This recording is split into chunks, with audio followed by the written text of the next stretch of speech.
Ever think about your first crush? Today, we're diving into a story about exactly that. It's about first love, a promise made by a 7-year-old, an unwritten letter, and a lesson that, well, it took more than half a century to really sink in. And that's where our story starts. Right there, with that nickname. See, this isn't really a story about some guy named Buck. Nope, it's about a little boy named Bucky and a single memory that would stick with him for decades. All right, let's paint a picture. We're going to travel back in time. The year is 1961. It's winter, and we're heading to a place that was absolutely buzzing with a very recent, very cool history.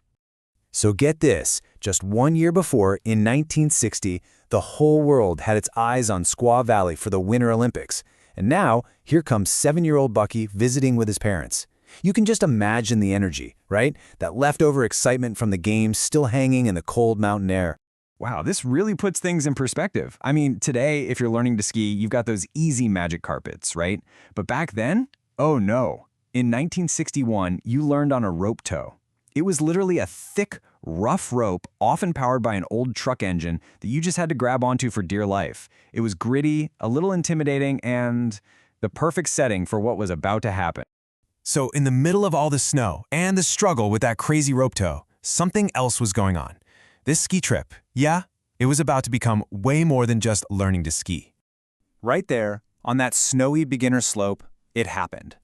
At 7 years old, Bucky fell in love for the very first time. You know that kind of pure, all-in childhood crush? The kind that feels like the most important thing in the entire world? After a whole week of ski lessons and sharing those moments on the slopes, it was time to go home. But not before a promise was made. She gave him her address, and he promised he'd write her a letter. Such a classic, heartfelt moment. But that simple promise, well, it was about to run smack into a wall of obstacles. Some of them were just a product of the time, but one was deeply personal. So what could possibly stop a determined 7-year-old from keeping his promise? It definitely wasn't a lack of trying. It was a bunch of very, very real-world challenges. I mean, think about it. It's 1961, there's no texting, no email, a long-distance phone call? That was crazy expensive and not something a couple of 7-year-olds were going to do. But the biggest hurdles were way more personal. There was no such thing as spell check, and the real kicker? Bucky was dyslexic. And that was the heart of the problem. For a little kid with dyslexia, a blank page can feel like an impossible puzzle. So that simple promise to write a letter, it suddenly became this huge, overwhelming task. He just couldn't do it. And the consequence of that, of course, is just heartbreakingly simple. The letter was never sent, and that little connection was just lost to silence. He even tried to find her again. Bucky went back to Squaw Valley the very next winter, hoping he might see her on those same slopes. But she wasn't there. The moment had passed. The connection was gone.